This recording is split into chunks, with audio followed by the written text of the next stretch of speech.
A witness saw her walking away from the accident. Her father believes she was headed for Bartlett, but police and her family can't answer the question why. See any blood on her face, and she was shaking like this. I says, okay, I'm going to go call the police. After the accident, I believe, when Butch found her, she had no lights on inside or outside her vehicle, according to Faith Westman, the nearest neighbor to the accident site. So first off, this just hints to suggest her state of mind. It just appeared that she wanted total concealment due to being DUI and all the additional consequences that would come as a result of being caught. So I think our number one priority was not being caught by the police. But what wasn't obvious was that I did not know that there were no lights on inside or outside her vehicle. It was just basically a dark vehicle. It was also, so in addition to that, the no lights, it also leads me to believe at some point she put the rag in the tailpipe in an attempt to avoid detection. Coupled with the fact that Butch noticed her emergency flashers weren't on initially, and Faith Westman confirming how dark the accident site was at various times, it's clear that Maura did not want to be seen by anyone again. And Maura, from her point of view, she probably noticed a few houses in close proximity right after the crash, and she was just hoping that no one actually witnessed her crash.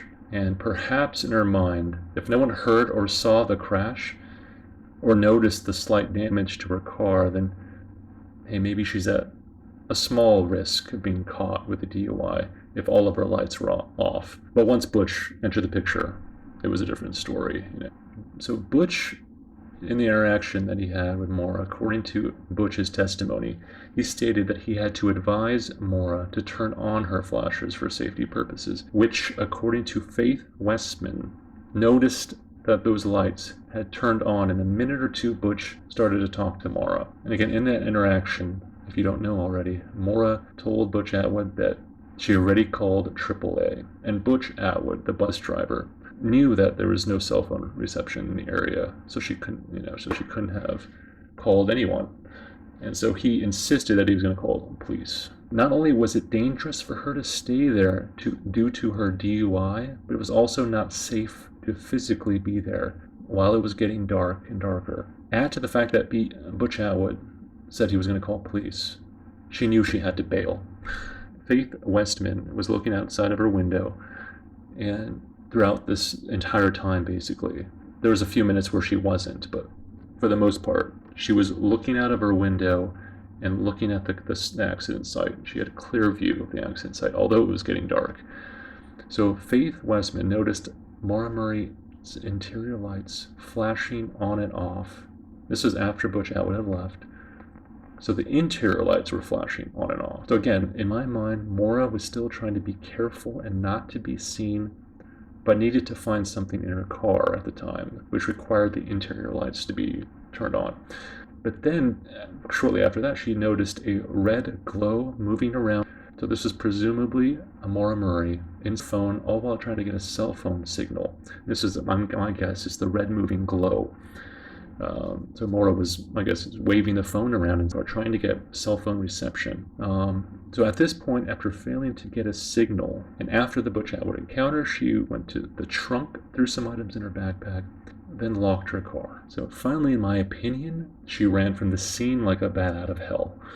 I believe she brought the backpack with her, but she did not have any bottles or anything inside of the backpack.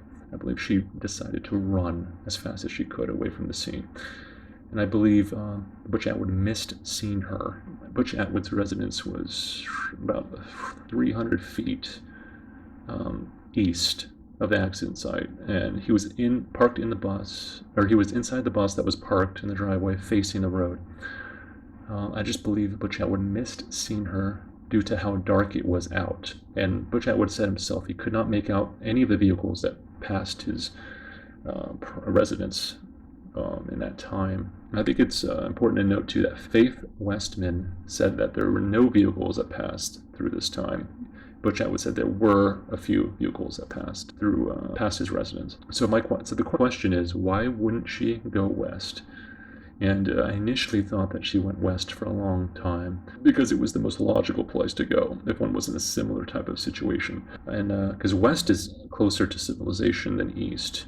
I initially thought she went west for a long while. However, Maura had all the motivation in the world to not be detected. And going west would increase those odds quite a bit, in my opinion, as opposed to if she went east. Also, I also read in Faith Westman's account testimony that there was a light on the street. So west of the accident site, there was a street light. So according to Faith Westman, it lit up the west side, part of the west side of the road on the 112, in which Faith could see fairly clearly from her window. Also, just in addition to that, State Trooper Officer Monica and ran into two people, one driving a vehicle and one on foot. Both of those individuals said that they did not see anyone traveling in their direction. This was about 8 p.m.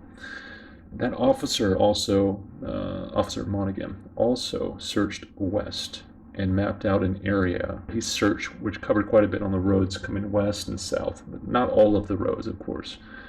And Butch also searched west in his private vehicle, as well as Cecil Smith, according to what he said.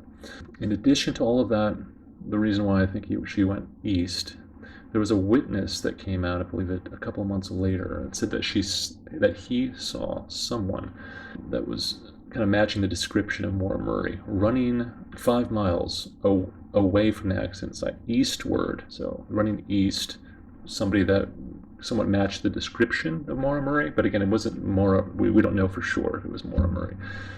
And the police, even after checking into this account, believed that it was a real thing. It was a real account, basically checked out for them. It fit the time frame. So, yeah, my guess is she went east on the 112, and she was running hard with her backpack on her. Also, yeah, don't believe she had any alcohol in her backpack, because this would make it very difficult to run with, obviously. I highly doubt she'd want to be found with alcohol on her person if indeed a cop spotted her and associated her with the abandoned vehicle containing booze. There was also a Coke bottle that was found underneath Maura's vehicle that, according to Cecil Smith, smelled of booze. So again, in my opinion, she might have just disposed of those missing bottles elsewhere prior to the accident, like on the way out. Maybe she stopped by at the gas station when she filled up her tank. She might have thrown those bottles away. I just don't think she'd be carrying those with her. I think she wanted to distance herself as much as possible from the alcohol. I just don't think bringing that alcohol with her would be distancing at all. It'd be quite the opposite. So the next part, kind of what I'm thinking happened is it's very unclear. It's a lot of guesswork, obviously.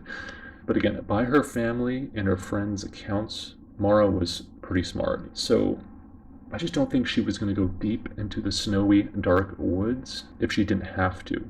So I just believe that she ran mostly maybe on the road, which was hard to track footprints. It was a dry road, according to accounts, and perhaps partially into the periphery of the woods to hide out if need be from the cars, at least initially on our way east. But then after being spotted roughly 5 miles east from the initial crash site, this is when it really is, in my opinion, it's anyone's guess.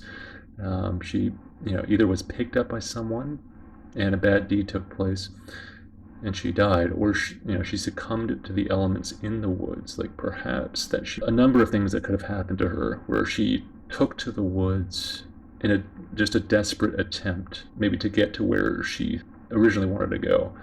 Or maybe she thought that she could just hide out or wait it out till the next morning somewhere in the woods. No evidence to suggest that she was picked up by anyone, and there's no evidence to really suggest that she succumbed to the elements in the woods. So it's really anyone's guess at that point. And that pretty much concludes kind of my thoughts on, at least initially, what happened, maybe and kind of what was maybe going through her head. And I just believe that escape, avoid detection, that was the number one priority above really all else, including, unfortunately, her safety. This is Officer Monaghan coming from Lisbon, New Hampshire, traveled south on the 302 and made a left on the 112, and he encountered one person in a vehicle at the intersection, and he asked them if she had seen anyone going that way. The driver of the vehicle said she did not see anybody. And then he went to the Swiftwater station, came across another person on foot named Welma Robinson, whom he knew. And she also said she didn't see anyone going that direction. And this was about 8 p.m. So then, he talked to Cecil Smith at the accident site. And then Monaghan told Smith that he was going to go search for Maura. And so he took his vehicle, went to Porter Road. There's a parking lot there, searched for her there. Nothing. Went up to Plain Road, past Plain Road. And then he went back onto the 302 west, took the 302 all the way basically into civilization. So he wanted to see if she had made it somewhere. And then he went around, kind of like the back road, went to Swiftwater Road, went all the way around to French Pond Road, then near the Mountain Lakes area, took that road all the way down south to Center Haverhill, made a right. So Monaghan took a right around Center Haverhill. He ended his search at that point for that evening. That was the last place he looked for Maura Murray.